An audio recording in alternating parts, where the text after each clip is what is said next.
प्रितीच्या भावान भयणो, जुदेवांक जेरुसलेम हें एक व्हड शार आनी थंय कित्याक थंय तांचें देव मंदीर आसा.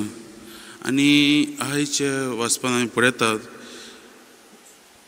हे दोग शीस दुखेस जावन कोणती बरी जावन ते हे जेरुसलेमसून पयस येतात.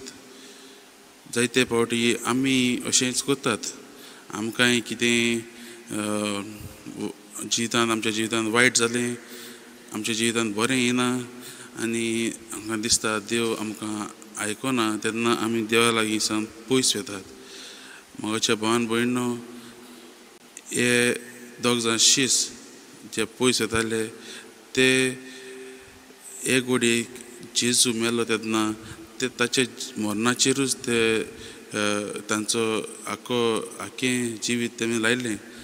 जेजूची शिकवण ते विसरले आनी आयज जेजू तांच्या ह्या दुखेस्त वेळार येता आनी तांचे मदें उबो रावता. म्हाज्या भावान भयणो, जायते फावटी आमी अशें जाता, आमच्या जिवितांत अशें जाता, आमी जाता ते भाशेन देवाच्याच उतराक आयकूंक कान दिवंक गरजेचें.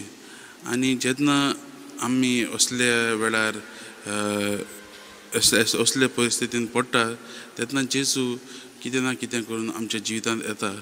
आनी आयज आमी पळयलां जेजू ह्या दोग शिसांक जेन्ना तो वाटेर तांकां सांगता की आख्खे तो प्रवाद्यांचें आनी शास्त्र्यांचें तो तांकां शिकवण दिता तेच परीन आनी ते जेजूच्या उतराक कान दितात. आमी असले परिस्थितीन दिवंक जाता काय? हें आमी होच प्रश्न आमी करुया.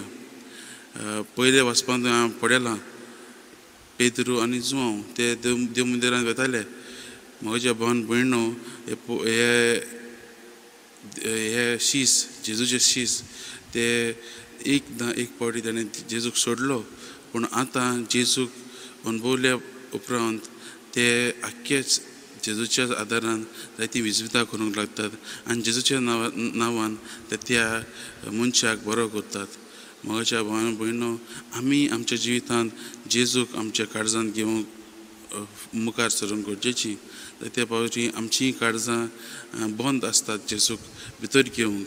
आतां ते भाशेन आमी जेजूक आमच्या काळजांनी घेवया, ह्या पुनर्जल्म जाल्ल्या जेजूक आमच्या जिवितांत भितर हाडुया आनी तेन्नाच आमच्या जिवितांत जायतें बरेंपण येतलें.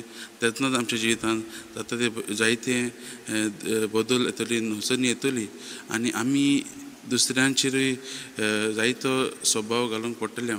म्हज्या भावान भयणो, हेंच ह्या वाचपाची नियाळ करता आसतना जाता ते भाशेन आमी जेजूक आमच्या काळजांनी भितर घेवंक आनी जेन्ना ताणें उंडो मोडलो तेन्नाच ते शीस जेजूक वळखले. आमी सदांच मिसाक येतात, हे मिसाचें बलिदान जेन्ना उंडो मोडटा तेन्ना जेजूक आमी आमच्या काळजांनी भितर घेवया. हीच आमची मागणी जावं दी. आयज देवा लागीं हीच कृपा मागुया की आमी आमच्या जिवितांत पुनर्जीवन जाल्ल्या जेजूक भितर घेवन ताचीच मोगाची ताचीच ही कृपा आमी दुसऱ्यांक दिवंक वावरुया.